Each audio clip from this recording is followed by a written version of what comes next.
Assalamualaikum dan salam sejahtera kepada Dr. Dona. Untuk presentation pembentangan kali ini, saya memilih tajuk proposal saya iaitu pengurusan pemasaran songket di gedung. Dan untuk pengurusan songket ini, dia sangat terkenal dalam golongan bangsawan dan dari segi pemakaian kain songket ini juga. Dalam kajian ini, gedung merupakan salah satu tempat di mana adanya pengusaha tenunan songket dijalankan. Dan dan di sini saya nak dedahkan beberapa perkara ataupun teknik yang diperlukan untuk pengurusan pemasaran yang bakal dikemukakan untuk membantu proses penjualan secara atas talian. Lebih-lebih lagi cubaan untuk mendekati customer ataupun mendekati penggemar songket ini daripada seluruh Sarawak dengan menunjukkan keaslian songket yang bermotifkan corak-corak dan etnik Sarawak. Kaedah pemasaran songket ini diperolehi daripada tinjauan ke atas pengguna secara rawa ataupun random, dan cara yang kedua adalah menerangkan tentang mengenai kajian metodologi dan analisis dalam analisis data. Kesimpulan bagi ini adalah untuk menemukan apakah hasil yang diperoleh daripada setelah hasil yang diperoleh ke atas pemasaran songket yang akan dilakukan. Untuk pengenalan, penggunaan songket ini adalah merupakan tradisi masyarakat sejak dahulu lagi, iaitu golongan bangsawan yang sering menggunakan pemakaian yang dikatakan boleh tahan mahal untuk zaman sekarang. Songket ini dibuat daripada cara yang menenun benang dan menghasilkan pelbagai corak dan motif. Selalunya dekat Sarawak kita terkenal dengan motif-motif di Sarawak dengan etnik-etnik yang ada. Dan di Malaysia, penggunaan songket merupakan budaya masyarakat Melayu dari dahulu sehingga sekarang. Penggunaan songket ini juga digunakan begitu lama sehingga menjadi salah satu seni tradisional jika kita memakaikan pakaian songket ini, dan dikatakan dengan sangat familiar ataupun sangat terkenal dalam masyarakat Melayu. Zaika 2012 mengatakan tenunan songket tradisional adalah kemahiran yang diberikan oleh pencipta alam semesta yang mana ingin mengekalkan sumber asli tersebut kepada ciptaannya. Selain itu, songket juga bukan sahaja dikenal sebagai warisan masyarakat Melayu, tapi ia juga merupakan tradisional masyarakat Minangkabau di Indonesia.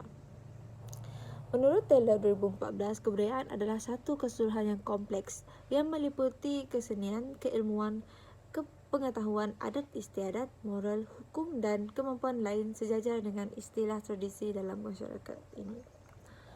Okey, untuk dalam songket ini, penyertaan masalah adalah pengurusan pemasaran secara tersendiri menjadi ikutan setiap peniaga pada masa kini. Ada yang sehingga berjaya melalui pemasaran yang dilakukan secara atas talian sehingga menjadi dan banyak melahirkan jutawan. Oleh itu, kita tak nak songket ini di ketinggalan dari segi pemasarannya.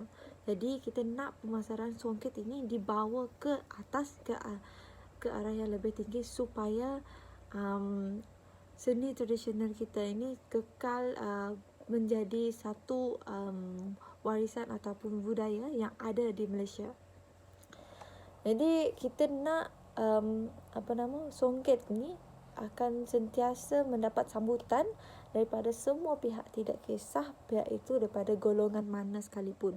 Walaupun bukan golongan bangsawan, tetapi semua pihak boleh menggunakan songket ini dan membantu usahawan songket untuk menjana income yang lebih banyak dan lebih besar.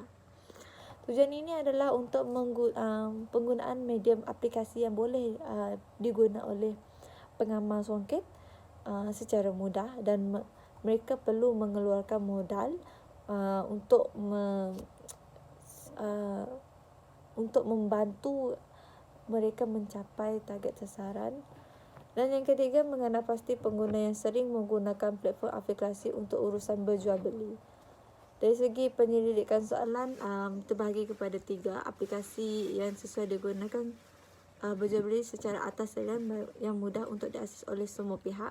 kekerapan pengguna membeli barangan secara atas talian, kewajaran penggunaan produk seni seperti songket, dan sambutan daripada semua pihak.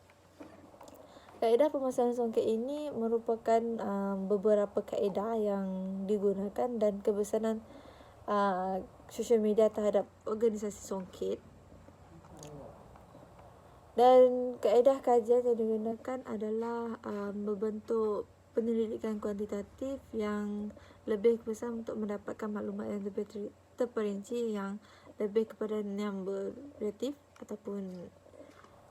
Dan daripada reka bentuk kesimpulan penggunaan populasi, iaitu seperti yang dijalankan melibatkan 50 orang responden yang terdiri daripada penggemar pembelian secara atas talian, sekaligus membantu sekiranya kebesaran songket ini dipasarkan melalui beberapa aplikasi.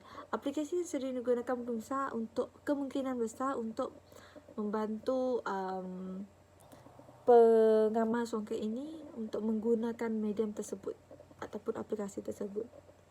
Selalunya kita melakukan pembelian online melalui Shopee, Lazada, tapi sangat terkenal adalah Shopee. Jadi kenapa tidak kita menggunakan Shopee ini sebagai medium untuk meningkatkan jualan kepada songket asli. Melalui penyelidikan sampling, kita menggunakan non-probability sampling untuk sebagai menganalisis kesimpulan.